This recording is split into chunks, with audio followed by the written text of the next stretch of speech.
പാലക്കാട്ടിലൂടെയാണ് നമ്മുടെ യാത്ര. നമുക്കൊപ്പം ശ്രീ രമേഷ് പിഷാരടിയുണ്ട്. വെൽക്കം രമേഷ് പിഷാരടി. നമസ്കാരം രമേഷ് പിഷാരടി. ഞാൻ തമ്മിൽ ഒരു ഗൂഢനീക്കം പണ്ട് ദുബായിൽ വെച്ച് നടത്തിയിട്ടുണ്ട്. എന്താണെന്നറിയോ? ഗൂഢമൊന്നും എനിക്ക് തോന്നിയില്ല.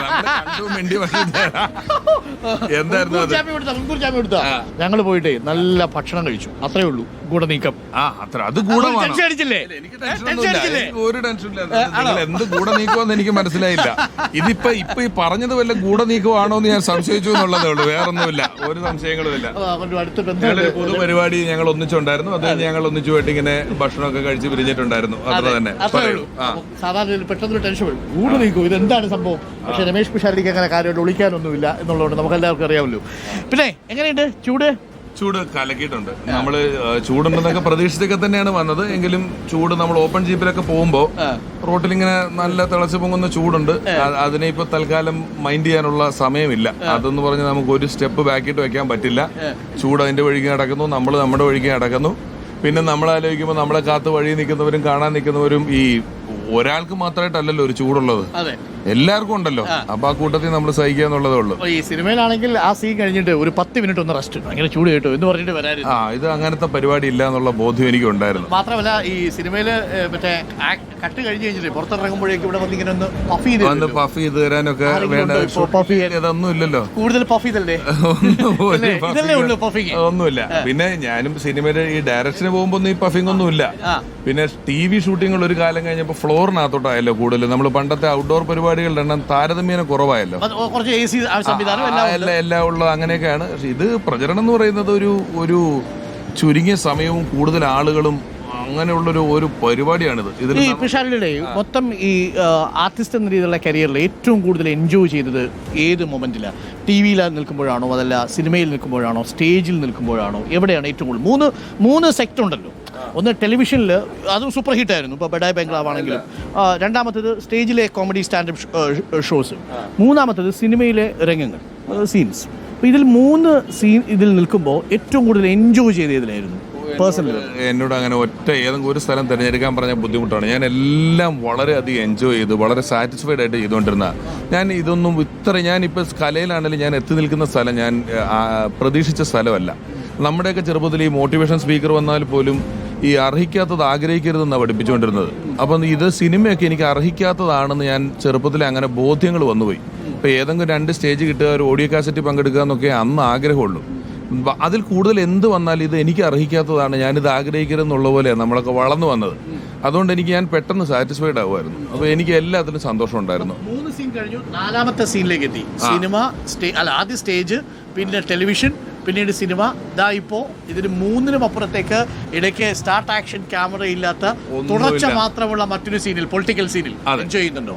എൻജോയ് ചെയ്യുന്നുണ്ട്. ഞാൻ എൻജോയ് ചെയ്യുന്നുണ്ടെന്ന് പറഞ്ഞാൽ ഞാൻ ഇതിന് പ്രിപ്പയർഡ് ആയിരുന്നു. ഞാൻ ഇതിനെക്കുറിച്ച് വ്യക്തമായി മനസ്സിലാക്കുകയും, ഇപ്പോൾ ഒരു മണ്ഡലത്തിലെ തെരഞ്ഞെടുപ്പിന് ഞാൻ ഇങ്ങനെ നടക്കുമ്പോഴാണല്ലോ എല്ലാവരും ചോദിക്കുന്നത് നിങ്ങളുടെ തെരഞ്ഞെടുപ്പ് വെയിലുണ്ടോ ചൂടുണ്ടോ എന്നൊക്കെ. പക്ഷെ ഞാൻ ശരിക്കും കഴിഞ്ഞ നിയമസഭാ തെരഞ്ഞെടുപ്പിന് 40 മണ്ഡലങ്ങളിൽ പോയ ആളാണ്. ഒരു മണ്ഡലത്തിൽ റൗണ്ട് അടിക്കുന്ന പോലെയല്ല, 40 മണ്ഡലത്തിൽ പോയി, പാർലമെന്റ് തെരഞ്ഞെടുപ്പിന് പോയി, ഉപതെരഞ്ഞെടുപ്പുകൾക്ക് പോയി. ഇതിനെല്ലാം ഞാൻ നല്ലോണം അധ്വാനിക്കുകയും ഓടുകയും ചെയ്തിട്ടുള്ള ഒരാളായതുകൊണ്ട് എനിക്ക് ഇതിനെക്കുറിച്ച് ബോധ്യമുണ്ട്. പെട്ടെന്ന് വന്നൊരു സംഭവമൊന്നുമല്ല. ഈ കോൺഗ്രസ് രാഷ്ട്രീയത്തോടൊരു ആഭിമുഖ്യം തോന്നാൻ എന്തെങ്കിലും കാരണം ഉണ്ടാവില്ല? ഈ തിരക്കിട്ട ആർട്ടിസ്റ്റിക് പരിപാടികൾക്കിടയിൽ പൊതുവേ ഈ കലാകാരന്മാരിൽ കുറച്ചൊരു ഇടതുപക്ഷ ചായ്വ് കാണാം. പൊതുവേ കലാകാരന്മാർ എല്ലാവരിലും അല്ലെങ്കിൽ പോലും മറുപക്ഷത്ത് നിൽക്കുന്നവരും ധാരാളം ഉണ്ട്. നമ്മുടെ സിനിമാ താരങ്ങൾ ഒരുപാട് പേരുണ്ട്. ഇതെങ്ങനെയാണ് ഡെവലപ്പ് ചെയ്ത് വരുന്നത്? നമ്മൾ ഈ പാർശ്വവൽക്കരിക്കുന്നവരുടെ കൂടെ നിൽക്കുക എന്ന് പറയുമല്ലോ രാഷ്ട്രീയത്തിൽ എപ്പോഴും.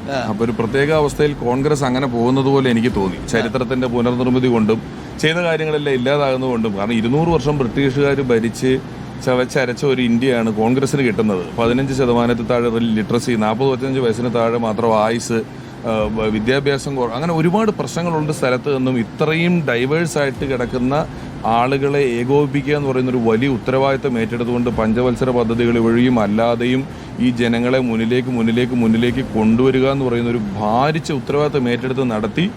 ഏതാണ്ട് ജനങ്ങളെല്ലാം കയ്യിൽ മൊബൈൽ ഫോണൊക്കെ ആയിട്ട് നടക്കുന്ന ഒരു കാലത്താണ് പിന്നീട് BJP ഒക്കെ ഭരണത്തിൽ വരുന്നത്. അന്ന് വളരെ എളുപ്പമാണ് കാര്യങ്ങൾ കമ്മ്യൂണിക്കേറ്റ് ചെയ്യാൻ, അല്ലേ? മറ്റേത് ഡൽഹിയിൽ നിന്ന് നമ്മളൊരു പ്രധാനമന്ത്രി പ്രസിഡന്റോ പ്രസംഗിച്ചാൽ 60% ആളുകൾക്ക് ഇത് എന്താ പറഞ്ഞത് പോലും മനസ്സിലാകാത്തൊരു രാജ്യമാണ്. അവിടെ കമ്മ്യൂണിക്കേഷൻ പാടായിരുന്നു.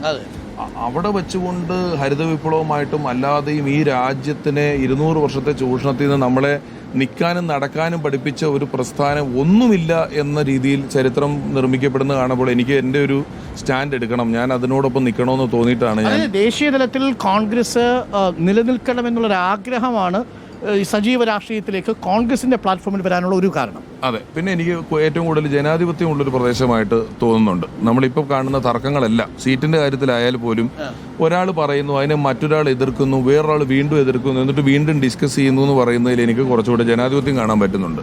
പക്ഷേ അതൊരു ആൾക്കൂട്ടമാണെന്നൊരു വിമർശനമുണ്ട്. വിമർശനമല്ലേ? അത്രേ ഉള്ളൂ, വിമർശനമായിട്ടേ പറ്റുള്ളൂ. ഇതൊരു ഒരു മിലിറ്റന്റ് ആയിട്ടുള്ള മിലിറ്ററി സ്വഭാവമുള്ള പരിപാടിയല്ലല്ലോ ഒരു പാർട്ടി എന്ന് പറയുന്നത്. ഞാൻ തന്നെ പറഞ്ഞു, നമ്മൾ പലപ്പോൾ നമ്മുടെ രാഷ്ട്രീയം തുറന്നു പറയുമ്പോൾ നിങ്ങൾ നിങ്ങളുടെ രാഷ്ട്രീയം പറയാൻ കാണിച്ച ധൈര്യം സമ്മതിക്കണമെന്ന് പലരും പറയുന്നുണ്ട്. സർ, ഒരു ജനാധിപത്യ രാജ്യത്ത് എൻ്റെ രാഷ്ട്രീയം തുറന്നു പറയുന്നതിനെ ധൈര്യം എന്ന വാക്കിട്ട് വിളിക്കുന്നുണ്ടെങ്കിൽ തന്നെ ജനാധിപത്യത്തിന് എന്തോ പ്രശ്നമുണ്ടെന്ന് വേണ്ട മനസ്സിലാക്കാൻ.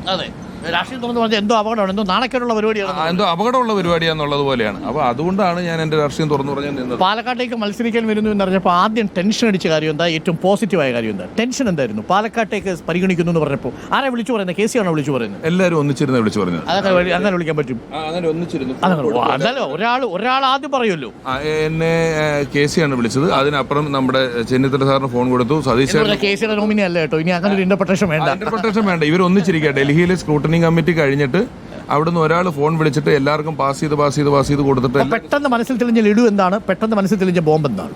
ഇല്ല, ഞാനിങ്ങനെ എൻ്റെ പേര് കഴിഞ്ഞതിൻ്റെ അങ്ങേ തെരഞ്ഞെടുപ്പ് പോട്ടെ ഇടയ്ക്കിടയ്ക്ക് എപ്പോൾ ബൈ ഇലക്ഷൻ വന്നാലും ഏത് തെരഞ്ഞെടുപ്പ് വന്നാലും എൻ്റെ പേര് ഇടയ്ക്ക് അങ്ങ് കയറി വരും. ഞാൻ ഇതാന്ന് പറഞ്ഞിട്ട് ധർമ്മജം ബാലുശ്ശേരി മത്സരിച്ചപ്പോൾ സ്വാഭാവികമായിട്ട് പിഷാരിയുടെ പേര് വരുമല്ലോ. വരുന്നുണ്ട്, ഇവിടെ വരുന്നുണ്ട്, പാലക്കാട് വരുന്നുണ്ട്, തൃപ്പൂണിത്തുറയിൽ വരുന്നുണ്ട്. അങ്ങനെ എൻ്റെ പേര് ധാരാളമായിട്ട് വരുന്നുണ്ടായിരുന്നു. അങ്ങനെ ഇത് വരുന്ന എനിക്കിങ്ങനെ ഇത് ഇന്നലെ നാളെ ഇത് വരും എന്നൊരു സംശയം ഉണ്ടായിരുന്നു. വന്നപ്പോൾ അങ്ങനെ പ്രത്യേകിച്ച് ലഡുവൊന്നും പൊട്ടില്ല. എനിക്ക് ആകെ ഞാൻ ഒരു ദിവസം ഇരുന്ന് ആലോചിച്ച ഒരു കാര്യം, ഞാൻ എൻ്റെ അപ്പുറത്തെ സൈഡ് കൃത്യമായിട്ട് ഓഫ് ചെയ്യണം. ഈ 2 വെള്ളത്തെ നിൽക്കാൻ പറ്റുകയില്ല. ഞാൻ ഒരു വെള്ളം തിരഞ്ഞെടുക്കണം എന്ന ബോധ്യം ഉണ്ടായിരുന്നു. ആ സ്ഥലം ഇപ്പൊ ഇത് ഉള്ള സമയത്ത് അത് കാര്യമായിട്ട് ഉണ്ടാവില്ല. മണ്ഡലം കളഞ്ഞിട്ട് കലാപരിപാടിക്ക് പോയി പൈസ ഉണ്ടാക്കാൻ ഒരിക്കലും പോവില്ല. അത് തീരുമാനിച്ചിട്ട് എനിക്കിതിൽ ഇറങ്ങാൻ പറ്റുള്ളൂ എന്നുള്ള ബോധ്യം ഉണ്ടായിരുന്നു. ഞാൻ സാമ്പത്തിക നഷ്ടം വരൂലേ? വരാം. നമ്മൾ ഈ നഷ്ടമില്ലല്ലോ. ഞാനൊരു ഇൻവെസ്റ്റ് ചെയ്തിട്ട് വന്നിട്ടുള്ള ഒരു മേഖല ബിസിനസ് ഒന്നും അല്ലല്ലോ. കല എനിക്ക് ഞാനായിരുന്നു പ്രൊഡക്റ്റ് എന്നുള്ളത് കൊണ്ട് എനിക്ക് ലോണില്ല. ലോണുണ്ട്. അല്ല, ആ ലോണല്ല ഞാൻ ഉദ്ദേശിച്ചത്. വേറെ നിക്ഷേപത്തിന് കലയ്ക്ക് വേണ്ടിയിട്ട് വളർന്നു വരാനുള്ള നിക്ഷേപം. നമ്മളൊരു ബിസിനസ് പോലെയല്ല. എനിക്ക് ലോണും ഉണ്ട്. അപ്പോ നമ്മള് കല ഞാൻ അങ്ങനെ മൂലധനമായിട്ട് വന്ന ആളല്ല. എനിക്ക് ഒരു പേപ്പർ എടുത്ത് നടുക്കൊരു വരയിട്ടിട്ട് ലാഭം നഷ്ടം എഴുതിയാൽ നഷ്ടത്തിന്റെ കോളത്തിൽ എഴുതാൻ ഒന്നുമില്ല. എനിക്ക് കിട്ടിയ അത്രയും ലാഭമാണ്. ഞാൻ അതിൽ വളരെ തൃപ്തനാണ്. മണ്ഡലത്തിൽ ഇപ്പോൾ തിരഞ്ഞെടുക്കപ്പെട്ടാൽ 5 വർഷം ഈ മണ്ഡലത്തിലുണ്ടാവും. ഗൾഫ് പരിപാടിക്ക് പിന്നെ അവിടെ നിന്ന് അമേരിക്ക, ഓസ്ട്രേലിയ അങ്ങനെ ഇങ്ങനെ കറങ്ങാൻ സാധ്യതയില്ല. പോവില്ല. ഉറപ്പാണ്. ഇതൊക്കെ വൈറൽ ലൈബ്രറി കിടപ്പുണ്ടാവും. ആയിക്കോട്ടെ, ഉറപ്പാണ്. സ്റ്റേജ് പ്രോഗ്രാം ചെയ്ത് പൈസ മേടിക്കാനായിട്ട് പോവില്ല. മണ്ഡലത്തിന് സജീവമായിരിക്കും. അത് വളരെ പ്രധാനപ്പെട്ട കാര്യം. 2 കാര്യങ്ങൾ ഞാൻ പെട്ടെന്ന് ഫ്രീ ആക്കാം. അങ്ങേക്കെതിരെ ഉയർന്ന ഒരു ആരോപണത്തിന് അങ്ങനെ ഒരു മറുപടി വേണമെന്ന് ഞാനും പറഞ്ഞൊരു കാര്യം. ഞാൻ തന്നെ അങ്ങനെ വിമർശിച്ചിട്ടുണ്ട് കേട്ടോ, അത് തുറന്നു പറയാം. ഞാൻ വിമർശിച്ചു. വൈകുന്നേരം മീറ്റ് ദ എഡിറ്റേഴ്സ് പരിപാടി. കാര്യം ഈ പലസ്തീൻ വിഷയത്തിൽ അങ്ങ് ഒരു കോൺടെക്സ്റ്റിൽ നടത്തിയ ഒരു സംഭവം വളരെ അരാഷ്ട്രീയമായിട്ടാണ് ഞാൻ മനസ്സിലാക്കിയത്. പക്ഷേ പിന്നീട് ഞാനത് ആലോചിച്ചപ്പോഴാണ് ഇത് എത്രയോ കാലം മുമ്പ് താങ്കൾ പറഞ്ഞതായിട്ടാണ് മനസ്സിലാക്കിയത്. അല്ലേ, ഇപ്പോൾ പാലക്കാട് മത്സരിക്കാൻ വരുമെന്നോ ഇങ്ങനൊരു തെരഞ്ഞെടുപ്പിൻ്റെ കോൺടെക്സ്റ്റിൽ അത് ഈ വേറെ രീതിയിൽ വായിക്കുമോ എന്നും മനസ്സിലാക്കിയിട്ടില്ലെന്നാണ് ഞാൻ മനസ്സിലാക്കുന്നത്. അന്ന് പറഞ്ഞൊരു കാര്യം, ഈ സമാധാനത്തോടുകൂടി ജീവിക്കുന്ന ഒരു നാട്ടിലെ കിലോമീറ്ററുകൾക്കും മൈലുകൾക്കും അപ്പുറത്തൊരു ഭൂഖണ്ഡത്തിൽ സംഭവിക്കുന്ന ഒരു പ്രശ്നം നമ്മളിങ്ങനെ ചർച്ച ചെയ്ത് അവിടുത്തെ സമാധാനം കളയണമെന്നായിരുന്നു അന്ന് ചോദിച്ചെന്നാണ് ഞാൻ മനസ്സിലാക്കുന്നത്. ശരിയല്ലേ? അതിലിപ്പോൾ റിഗ്രറ്റ് ചെയ്യുന്നുണ്ടോ അങ്ങനെ പറഞ്ഞതിൽ? ഇല്ല, ഞാൻ റിഗ്രറ്റ് ചെയ്യുന്നില്ല. ഞാൻ പറഞ്ഞത് അതല്ല. നിങ്ങൾ ആൾക്കാർ കണ്ടത് ഒരു റീലാണ്. 1 മിനിറ്റിൽ താഴെ ഒരു റീലാണ്. ഞാൻ ഒരു ലിറ്ററേച്ചർ ഫെസ്റ്റിവലിൽ പോയിരിക്കുമ്പോൾ ഒരാൾ എന്നോട് ചോദിച്ചു, പല വലിയ വിഷയങ്ങളിലും സിനിമാ താരങ്ങളെ പോലുള്ളവർ പ്രതികരിക്കുന്നില്ല, ഇവരെന്തുകൊണ്ടാണ് പ്രതികരിക്കാത്തതെന്ന് ചോദിച്ചു. അപ്പം ഞാൻ പറഞ്ഞു, ഒരു വലിയ ആൾ പ്രതികരിച്ചാൽ എല്ലാ വിഷയത്തിനും 2 വശത്തും ആളുണ്ട്. അയാളുടെ കമൻറ്റ് ബോക്സ് വീണ്ടും ആളുകൾ അഭിപ്രായം പറഞ്ഞൊരു യുദ്ധക്കളമായി മാറുകയാണ് ചെയ്യുക. അപ്പോൾ ഒരു കുഞ്ഞു വിഷയം, ഞാൻ 2 ഉദാഹരണം പറഞ്ഞു. പാലസ്തീൻ്റെ മാത്രമല്ല ആ റീല് പറഞ്ഞിട്ടുള്ളത്. ഞാൻ പറഞ്ഞു, പള്ളുരുത്തിയിൽ ഒരു ഹിജാബിൻ്റെ വിഷയമുണ്ടായി. ലോകത്തിൻ്റെ മറ്റൊരു സ്ഥലത്ത് ഇസ്രായേലും പാലസ്തീനും തമ്മിലുള്ള യുദ്ധം നടക്കുന്നു. ഇത് പള്ളുരുത്തിയിൽ ഒരു 5 കിലോമീറ്റർ ചുറ്റളവിൽ അവർ വട്ടം കൂടിയിരുന്ന് തീർക്കുകയും അത് നെതന്യാഹുവും അവരെ പോലുള്ളവരും തീർക്കേണ്ടുന്നതായൊരു കാര്യമാണ്. അതിനെ ചൊല്ലി നമ്മളിവിടെ സംസാരിക്കുമ്പോൾ ഞാനും നിങ്ങൾ എൻ്റെ ഒരു മുസ്ലിം സഹോദരൻ, ഞാനൊരു ഹിന്ദു സഹോദരൻ, ഒരു ക്രിസ്ത്യൻ സഹോദരനും കൂടി ഇരുന്ന് ഈ വിഷയം ചർച്ച ചെയ്ത് നമ്മുടെ സൗഹൃദത്തെ അത് ബാധിക്കരുത്. അവിടെയോ പ്രശ്നം, ഇവിടെയോ പ്രശ്നം. നമ്മൾ തമ്മിലുള്ള സൗഹൃദം പൊന്നുപോലെ കാത്തു സൂക്ഷിക്കേണ്ടതാണ്. ലോകത്തിൻ്റെ മറ്റുള്ള ഇടങ്ങളിൽ നടക്കുന്ന കാര്യങ്ങൾ ചർച്ച ചെയ്യുകയും വർത്തമാനം പറയുകയും ചെയ്യുക വഴി ഞാനോ നിങ്ങളോ തമ്മിലൊരു വഴക്കുണ്ടാകരുത്. ആ വഴക്കുണ്ടാകാതിരിക്കലാണ് ഏറ്റവും ഫസ്റ്റ് എന്ന് പറഞ്ഞ ഒരു റീലാണത്. അതുകൊണ്ട് ഞാൻ അതിൽ നിലപാട് മാറ്റേണ്ട ആവശ്യമില്ല. എൻ്റെ ഉദ്ദേശം വളരെ ശുദ്ധമാണ്. ഞാൻ വളരെ കൃത്യമായി ഒരു രാഷ്ട്രീയ നേതാവല്ലേ, എനിക്കൊരു അതിനകത്തൊരു അല്പ വിയോജിപ്പുള്ളത്, ചെറിയ വിയോജിപ്പെന്ന് പറയുന്നത്, ഒരു ലോകത്തൊരു അനീതി നടക്കുമ്പോൾ നമ്മൾ ഈ നാട്ടിലിരുന്ന് അതിനെക്കുറിച്ചൊരു അഭിപ്രായം പറയേണ്ടതല്ലേ? ഉദാഹരണത്തിന് അമേരിക്ക സാമ്രാജ്യത്വ ശക്തിയാണ് എന്നൊരു നിലപാടെടുക്കുന്നു. ഇപ്പം സോണിയാഗാന്ധി പ്രധാനമന്ത്രിക്ക് കത്ത് കൊടുക്കുന്നു, പശ്ചിമേഷ്യയിൽ അയത്തുള്ള അലി ഖമൈനി കൊല്ലപ്പെട്ടപ്പോൾ പ്രതികരിക്കേണ്ടിയിരുന്നു എന്ന് സോണിയാഗാന്ധിയുടെ അഭിപ്രായ പ്രകടനം നടത്തേണ്ടതല്ലേ എന്നുള്ളതാണ് എൻ്റെ ചോദ്യം. നിലപാടുകൾ എടുക്കണം, അഭിപ്രായ പഠനങ്ങൾ നടക്കണം. ഞാൻ പറഞ്ഞത് ആരെടുക്കുന്നു, എന്നോട് സിനിമാ നടന്മാർ ചെയ്യുന്നതിനെ പറ്റിയാണ് ഇവർ ചോദിച്ചത്. സിനിമാ നടന്മാർ ചെയ്യുന്നതിനകത്ത് സൗഹൃദം നഷ്ടപ്പെട്ടു പോരുത്. നിങ്ങൾ നിലപാടുണ്ടാകുന്നതിന്റെ വിഷയത്തെക്കുറിച്ചല്ല പറഞ്ഞത്. നിങ്ങൾ ഇത്തരം കാര്യങ്ങളുടെ എടുത്തിട്ട് ഞാനും നിങ്ങളും തമ്മിൽ വഴക്കിട്ടാൽ കഴിഞ്ഞില്ലേ? ഏറ്റവും ഇമ്മീഡിയറ്റ് ഫ്രണ്ട്, ഞാൻ എൻ്റെ വീട്ടിൽ എനിക്കൊരു ആവശ്യം വന്നാൽ എൻ്റെ തൊട്ട അയൽവക്കത്തുള്ള ആള് വേറൊരു വിഷയത്തിന്റെ പേരിൽ വരാതിരിക്കുന്ന അവസ്ഥ അപ്പുറത്തിരിക്കുന്ന പലസ്തീനും ഇപ്പുറത്തിരിക്കുന്ന ഇസ്രായേലുമായി തീർന്നാൽ പ്രശ്നമായി. അതുപോയി നമ്മുടെ നാട്ടിൽ അങ്ങനെ അല്ലല്ലോ. നമ്മൾ എന്ത് സെക്യുലറായിട്ട് നമ്മൾ പോവുകയാണ്. അത് വളരെ ഓപ്പണായിട്ട് ചില ആളുകളത് വളരെ മോശമായ രീതിയിൽ പ്രചരിപ്പിക്കുന്ന ശ്രദ്ധയിൽപ്പെട്ടുകൊണ്ടാണ് ഞാൻ ഒറ്റ കാര്യം ചോദിച്ചോട്ടെ, തുറന്നങ്ങ് പറഞ്ഞോളൂ. പലസ്തീനിൽ അങ്ങനെ ഇസ്രായേൽ നടത്തിയത് ഒരു കൂട്ടക്കുരുതിയാണെന്നൊരു അഭിപ്രായം താങ്കൾക്കില്ലേ? ഉണ്ട്. അതിലൊന്നും നിലപാടിലൊന്നും ഒരു വ്യത്യാസവും ഇല്ലെന്ന് ഞാൻ പറഞ്ഞു. അതാണ് ഇപ്പം നമ്മളിപ്പോ ഈ പറഞ്ഞില്ലേ, ഇനി ഇതിന്റെ താഴെ ഒരു നമ്മുടെ നാട്ടിലെ ഒരു ആളുകൾ തമ്മിൽ ഒരു തർക്കം വരും. ഞാൻ ആ തർക്കം ഒഴിവാക്കുന്നതാണ് നല്ലത്. തർക്കിക്കേണ്ടെന്നല്ല, ഒഴിവാക്കുന്നതാണ് താരതമ്യേന നമ്മുടെ സമാധാനത്തിനും നമ്മൾ തമ്മിലുള്ള ഐക്യത്തിനും നല്ലതെന്ന് പറയുന്നതേ ഉള്ളൂ.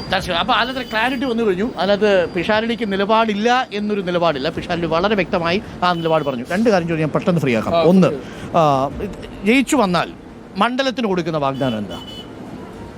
അതൊരു ഒറ്റവരി വാഗ്ദാനമല്ല. മണ്ഡലത്തിനോടൊപ്പം ഞാൻ ഉണ്ടാകും. മണ്ഡലത്തിൻ്റെ ഏത് ആവശ്യങ്ങൾക്ക് ഞാൻ ഉണ്ടാകും. ഇവിടെ വളരെ ഡൈവേഴ്സ് ആയിട്ടുള്ളൊരു മണ്ഡലമാണ്. ഗ്രാമവും നഗരവും തമ്മിൽ 10 മിനിറ്റ് യാത്രയുടെ വ്യത്യാസത്തിൽ വലിയ പാടങ്ങളും കാളവണ്ടിയുള്ള ഗ്രാമവും 10 മിനിറ്റിൻ്റെ യാത്രയിൽ വലിയ നഗരവും വരുന്നൊരു സ്ഥലമാണ്. ഇവരുടെ പ്രയോറിറ്റികൾക്ക് വലിയ വ്യത്യാസമുണ്ട്. ഇവരുടെ എല്ലാവരുടെയും പ്രയോറിറ്റികൾ മനസ്സിലാക്കുകയും ഒരു 18 വയസ്സ് മുതൽ 20 വയസ്സ് വരെ, അല്ല 30 വയസ്സ് വരെയൊക്കെ വരുന്ന ചെറുപ്പത്തിലുള്ള ആളുകളെയും ഒരുപാട് വയസ്സായ ആളുകൾ ഇവിടെ ഉണ്ട്, മധ്യവയസ്കരുണ്ട്. ഇവരെ എല്ലാം കൃത്യമായി അഡ്രസ്സ് ചെയ്യുകയും പരിഗണിക്കുകയും ഇവരുടെ എല്ലാ ആവശ്യങ്ങളും കൃത്യമായി കണ്ടറിഞ്ഞ് അവരോടൊപ്പം നിൽക്കുന്ന ഒരാളായിരിക്കും ഞാൻ. അതൊക്കെ ജനങ്ങൾ തന്നെത്താൻ കണ്ടുപിടിച്ച് മനസ്സിലാക്കുക. ഞാനും കൂടെ ഇനി തുടങ്ങിയ ദിവസം തൊട്ട് പറയുന്നതുകൊണ്ടാണല്ലോ ആൾക്കാർക്ക് സ്ഥാനാർത്ഥി നിർണ്ണയവും കാര്യങ്ങളൊക്കെ ആരോപണം ശക്തമായിട്ട് ഉന്നയിക്കാൻ പറ്റുന്നുണ്ടോ പിഷാരടിക്ക്? അങ്ങനെ ഒരു ഡീൽ അടിത്തട്ടിൽ പ്രവർത്തിച്ചു കഴിയുന്ന സമയത്ത് ജനങ്ങൾ തീരുമാനിക്കേണ്ട കാര്യമാണ്. ഞാനിപ്പോൾ ഇവിടെ ഒരു കാൻഡിഡേറ്റ് ആയിട്ട് നിൽക്കുന്ന സമയത്ത് ഞാൻ അത്തരത്തിലുള്ള കാര്യങ്ങളിലോട്ടൊന്നും കടക്കുന്നില്ല. ഞാൻ നേരത്തെ പറഞ്ഞതുപോലെ ചില കാര്യങ്ങൾ നമ്മൾ കൂടുതൽ ഡിസ്കഷനിലേക്ക് വിടാതിരിക്കുക. പോസിറ്റീവായിട്ട് കാണുന്ന ഒരു കാര്യം എന്താ? ജനങ്ങളുടെ അടുത്ത് നിന്ന് കിട്ടുന്ന ഒരു ഫീഡ്ബാക്കിൽ ഒരു ഊർജ്ജം തരുന്നത് ഈ ചൂടത്തൊക്കെ വന്നിരിക്കുമ്പോഴും ജനങ്ങളുടെ ഒരു സ്നേഹമാണ്. ഇവർ വളരെ എക്സ്പ്രസ് ചെയ്യുന്ന ഒരു ജനവിഭാഗമാണ്. ഇവർക്ക് ഈ സ്നേഹമാണെങ്കിൽ അത് ഭയങ്കരമായിട്ട് എക്സ്പ്രസ് ചെയ്യുന്നുണ്ട് ഇവരെല്ലാവരും. അത് അങ്ങനെ തന്നെയാണ്. ആ എക്സ്പ്രസ് ചെയ്യുന്ന ഒരു കാര്യം എനിക്ക് ഭയങ്കര സന്തോഷമായിട്ട് തോന്നി. രാഹുൽ വന്നിറങ്ങുന്ന സമയത്ത് വളരെ പോസിറ്റീവായിരുന്നു. പക്ഷേ രാഹുൽ മാങ്കൂട്ടത്തിൽ തിരിച്ചു പോകുമ്പോൾ വളരെ നെഗറ്റീവായിരുന്നു. തൊട്ടു പിന്നാലെ പ്രശോഭിന്റെ വിഷയം വരുന്നു. അപ്പോൾ ഇത് ഒരു തിരിച്ചടിയായിട്ടും അത് ബുദ്ധിമുട്ടിക്കുന്നുണ്ടോ പിഷാരടി എന്നൊരു സ്ഥാനാർത്ഥിയെ? എനിക്ക് വിഷമമുണ്ട്, സത്യത്തിൽ എനിക്ക് വിഷമമുണ്ട്. കാരണം ഇത്തരത്തിലുള്ള കാര്യങ്ങൾ സംഭവിക്കാൻ പാടില്ലാത്തതാണ്. ഇപ്പോൾ ആ പെൺകുട്ടിക്ക് നീതി കിട്ടുക, അതിനു വേണ്ടിയുള്ള നിയമ നടപടികൾ പോലീസ് ഉദ്യോഗസ്ഥരും മറ്റുള്ള ആളുകൾ ചെയ്യുക എന്നുള്ളത് തന്നെയാണ് വേണ്ടത്. ഞാനിവിടെ വന്നിട്ട് 10 ദിവസമാകുന്നതേ ഉള്ളൂ. ഞാൻ ഇവിടെ വന്ന് ഓരോ മണ്ഡലം കമ്മിറ്റികൾ വഴിയും അല്ലാതെയും ഞാൻ ഓരോ സ്ഥലങ്ങളിൽ പോകുമ്പോൾ അതാത് പ്രദേശത്തെ ആളുകൾ എന്നോടൊപ്പം കൂടുന്നുണ്ട്, വരുന്നുണ്ട്. ഞാൻ ചിത്രങ്ങൾ കണ്ടപ്പോഴാണ് ഇദ്ദേഹത്തെ മനസ്സിലാക്കുന്നത് തന്നെ. ഞാൻ പരിചയപ്പെട്ട് വരുന്നതേ ഉള്ളൂ. അപ്പോൾ ഈ ചുരുങ്ങിയ ദിവസത്തിനകം ഇങ്ങനൊരു വാർത്ത കേൾക്കേണ്ടി വരുമ്പോൾ അതൊരു നീതികേടാണ്. ആ നീതികേട് മാറണം. അദ്ദേഹത്തിന് ഇപ്പോൾ പാർട്ടിയുടെ പ്രാഥമിക അംഗത്വത്തിൽ മൊത്തം പുറത്താക്കി. അതാണല്ലോ ഇപ്പോൾ ഇമ്മീഡിയറ്റ് നമുക്ക് ചെയ്യാൻ കഴിയുന്ന കാര്യം. അപ്പം നടക്കാൻ പാടില്ലാത്തതായിരുന്നു. അങ്ങനെ നടന്നെങ്കിൽ ഉറപ്പായും ആ പെൺകുട്ടിക്ക് നീതി കിട്ടണം. അതിനുവേണ്ടി തന്നെയാണ് ഞാൻ നിലനിൽക്കുന്നത്. അത് ജീവിതയ്ക്കൊപ്പം തന്നെയാണ്, ഒരു സംശയമില്ല. 100%. 100% ആണ്, ഒരു സംശയമില്ല. ഓക്കെ, സോ എനിക്ക് തോന്നുന്നു പ്രചരണത്തിന്റെ സമയമായി. അപ്പൊ പിഷാരടി സ്വതന്ത്രമാണ്. നമുക്ക് കാണാം ഇത് കഴിഞ്ഞ് നമ്മുടെ നിഗൂഢ നീക്കങ്ങൾ ആദ്യം പറഞ്ഞ ഗൂഢ നീക്കങ്ങൾ അപ്പൊ നിഗൂഢ നീക്കങ്ങൾ അങ്ങനെ ഇരിക്കട്ടെ. ഇനി നമ്മൾ 4-ാം തീയതിക്ക് ശേഷം നമ്മൾ വരും, നമ്മൾ വീണ്ടും കാണും. എല്ലാം ഓക്കെ. നിങ്ങൾ എന്തായാലും ബസ് എടുത്ത് നടക്കുന്ന നിങ്ങൾക്ക് സ്ഥാനാർത്ഥികൾ കയറും വണ്ടിയിൽ. അതെ, ഓക്കെ കേട്ടോ. All the best. Thank you.